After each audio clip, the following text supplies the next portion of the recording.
Նախքան նյութին անցնելը կխնդրեմ լայքել և բաժանորդագրվել մեր ալիքին։ Թրամփի Կալիֆոռնիայի ճակատամարտը։ Ամերիկայի Միացյալ Նահանգների նախագահ Դոնալդ Թրամփը հայտարարել է, որ Լոս Անջելեսում և հարակից քաղաքներում իրավիճակը դուրս է եկել վերահսկողությունից և պետք է զինված ուժերի միջամտություն։ Կալիֆոռնիայում արդեն մի քանի օր է տեղի ունենում բողոքի ակցիաներ, որոնց մասնակցում են հիմնականում լատինամերիկացիներ, բողոքելով Թրամփի միգրացիոն խստացումների, ապօրինի միգրանտներին արտաքսելու քաղաքականության դեմ։ Կալիֆոռնիան ըստ էության համարվում է նահանգ, որտեղ ավանդաբար ուժեղ են դեմոկրատները։ Ավելին, ըստ էության, հենց Կալիֆոռնիան է դեմոկրատների առաջնորդության նախագահը, ընդհանրապես քաղաքական դիրքերի իմաստով։ Ելնելով մի շարք հանգամանքներից, Կալիֆոռնիայի դեմոկրատանահանգապետ Գևին Նյումոսը հայտարարել է, որ ազգային գվարդիա կիրառելու Թրամփի որոշումն ապօրինի է և ինքը դա վիճարկելու է դատարանում։ Կալիֆոռնիայի այդ իմաստով աջակցել են Թրամփի որոշումը դատապարտել են դեմոկրատների կառավարման ներքո գտնվող երկու տասնյակ նահանգ։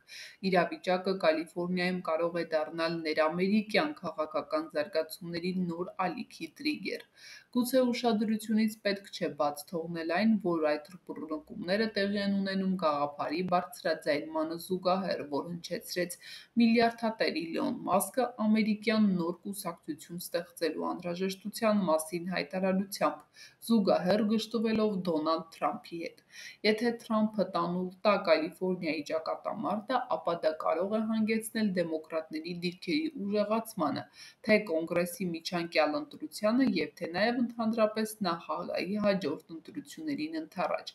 Եվ հակառակ Թրամփի հաղթանակի դեպքում դեմոկրատները կարող են ստանալ շատ լուրջ հարված։ Եթե օգտագործելով անկարգությունները, Թրամփը կարողանա գերակայության հասնել դեմոկրատների համար առանցքային նահանգներում։